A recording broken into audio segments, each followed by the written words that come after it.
चाकन की लड़ाई वर्ष 1660 में मराठा साम्राज्य और मुगल साम्राज्य के बीच लड़ी गई थी। मुगल आदिल शाही समझौते के अनुसार औरंगजेब ने शाइस्ता खान को छत्रपति शिवाजी महाराज पर हमला करने का आदेश दिया था। शाइस्ता खान ने अपनी 150,000 की बेहतर सुसज्जित और सुसज्जित सेना के साथ, जो मराठा सेना के आकार से कई गुना अधिक थी, पुणे और चाकन के पास के किले पर कब्जा कर लिया। उस समय फिरंगोजी नरसाला चाकन किले के किलादार कमांडर थे, जिसकी रक्षा 300-350 मराठा सैनिक किया करते थे। वे 1.5 महीने तक किले पर मुगल हमले का सामना करने में सक्षम थे। मुगल सेना की संख्या 21,000 से अधिक थी। फिर एक बुर्ज, बाहरी दीवार को विस्फोटकों से उड़ा दिया गया।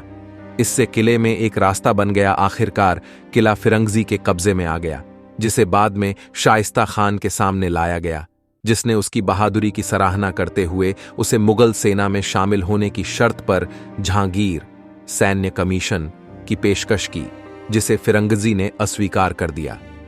उसकी वफादारी की प्रशंसा करते हुए शाइस्ता खान ने फिरंगजी को माफ कर दिया और उसे रिहा कर दिया। फिरंगजी घर लौट आए और छत्रपति शिवाजी महाराज ने उन्हें भूपालगढ़ नामक एक किला भेंट किया। शाइस्ता खान ने अपनी बड़ी, बेहतर आपूर्ति वाली और भारी हथियारों से लैस मुगल सेना का लाभ उठाया और मराठा क्षेत्र के कुछ हिस्सों में घुसपैठ की। हालांकि उसने लगभग 1 साल तक पुणे पर कब्जा किया, लेकिन उसे ज्यादा सफलता नहीं मिली। उसने पुणे शहर में छत्रपति शिवाजी महाराज के महल लाल महल में अपना निवास बनाया था। शाइस्ता खान ने पुणे में कड़ी सुरक्षा रखी थी। हालांकि छत्रपति शिवाजी महाराज ने कड़ी सुरक्षा के बीच शाइस्ता खान पर हमले की योजना बनाई। अप्रैल 1663 में एक शादी के जश्न ने जुलूस के लिए विशेष अनुमति प्राप्त की थी।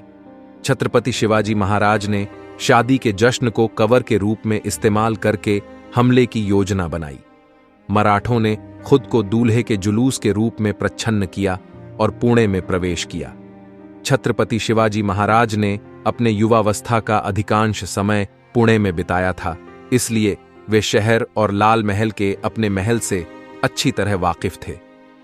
छत्रपति शिवाजी महाराज के बचपन के दोस्तों में से एक चिमंजी देशपांडे ने उनके निजी अंगरक्षक के रूप में अपनी सेवाएं देकर इस हमले में उनकी मदद की। बाबा साहेब पुरंदरे के अनुसार, चूंकि मुगल सेना में मराठा सैनिक भी शामिल थे, इसलिए किसी के लिए भी छत्रपति शिवाजी महाराज के मराठा सैनिकों और मुगल सेना के मराठा सैनिकों के बीच अंतर करना मुश्किल था। इस प्रकार महल के रक्षकों को परास्त करने और उन्हें मार डालने के बाद मराठों ने बाहरी दीवार को तोड़कर महल में प्रवेश किया। चिमनाजी और नेताजी पालकर ने शिवाजी के एक और पुराने वफादार सहयोगी बाबाजी देशपांडे के साथ सबसे पहले प्रवेश किया। वे शाइस्ता खान के क्वार्टर के पास पहुंचे। फिर छत्रपति शिवाजी महाराज ने शाइस्ता खान का सामना किया और आमने सामने हमला किया। इस बीच खतरे को भांपते हुए शाइस्ता की पत्नियों में से एक ने लाइट बंद कर दी। छत्रपति शिवाजी महाराज ने शाइस्ता खान का पीछा किया और अपनी तलवार से अंधेरे में उसकी 3 उंगलियां काट दी जब वह खुली खिड़की से भाग रहा था।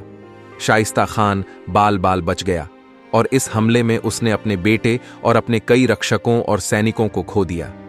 इस हमले के 24 घंटे के भीतर ही शाइस्ता खान पुणे छोड़कर उत्तर की ओर आगरा की ओर चल पड़ा।